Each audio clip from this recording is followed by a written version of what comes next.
Ever notice how some people keep everyone calm, except themselves? Yeah, that's not kindness. That's self-betrayal. If you've ever said it's fine when it was very much not fine, welcome. You might be a peacekeeper. And if you've ever felt guilty for saying no or worried someone would think you're selfish for setting a boundary, stay with me. Because today, we're breaking down one of the biggest personality splits hiding in plain sight. Peacekeepers versus boundary setters.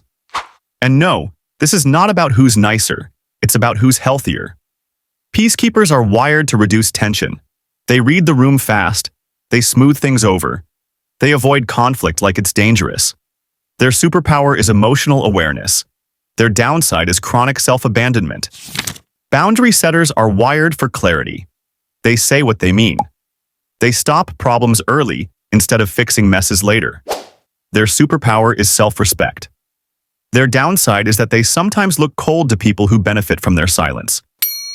And here's something important. Neither type is born like this. Both are trained. Most peacekeepers didn't choose this role. It was assigned. Many grew up in homes where emotions were unpredictable, anger felt unsafe, and keeping the peace felt safer than being honest. So the nervous system learned this rule. If everyone else is okay, then I'll be okay too. Psychology calls this fawning. It's a stress response. Fight, flight, freeze, and fawn. Fawning says, I'll be agreeable, I'll adapt, I'll disappear a little just so nothing explodes. It works in childhood. It quietly wrecks adulthood. Peacekeepers often over-explain simple requests.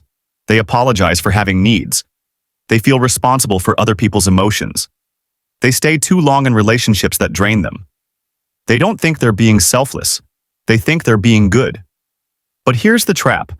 Peacekeeping creates calm on the outside and resentment on the inside. And resentment doesn't vanish. It leaks. Passive comments, emotional withdrawal, sudden burnout that feels like it came out of nowhere. It didn't. Boundary setters learned something peacekeepers weren't taught. Discomfort now prevents chaos later. They understand emotional responsibility. Your feelings are yours. My feelings are mine. We can care without carrying. Boundary setters don't say no to be mean. They say no to be clear. And clarity feels rude only to people who benefit from confusion. Here's a myth. Boundary setters don't care. That's false. They care deeply. They just refuse to bleed for access. They know that over-availability kills attraction. Overgiving creates entitlement. Unspoken expectations always lead to disappointment. So instead of managing other people's emotions, they manage their availability. There's real psychology behind why this works. Setting boundaries increases self-efficacy. That's your belief that you can protect yourself. When you trust yourself to do that, anxiety drops. Not because life gets easier, but because you stop negotiating your worth in every interaction. Peacekeepers look for safety outside themselves. Boundary setters build it internally. Here's the hard truth. Peacekeepers often resent boundary setters. Boundary setters often exhaust peacekeepers. They're operating under different emotional contracts. Peacekeepers say, I'll adjust so we're okay.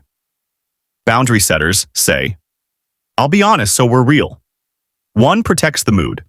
The other protects the relationship. Healthy people are not fully peacekeeper or boundary setter. They're selectively peaceful and strategically firm.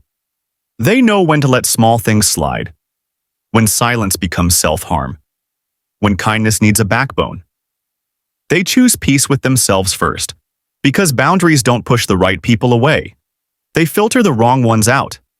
If you're a peacekeeper trying to change, start small. Don't announce it. Don't over-explain. Try saying, that doesn't work for me. I can't take that on. I need some time to think. Notice who respects it. Notice who pushes back. That reaction tells you everything. And if you're already a boundary setter, check this. Are you setting boundaries with compassion or using them as armor? Boundaries work best when they're clear and calm. Not sharp. Not defensive. You're not building walls, you're installing doors. Peacekeepers keep things calm. Boundary setters keep things honest. One avoids discomfort. The other prevents damage. You can be kind without shrinking. You can be firm without being cruel. The goal isn't choosing sides, it's stopping self-betrayal in the name of harmony. If this hit close, share it with someone who always says they're fine when they're not. And subscribe for more psychology that actually helps you live better. Because the next time you say, "It's fine," ask yourself this: is it peaceful, or are you just keeping the peace? Watch that again.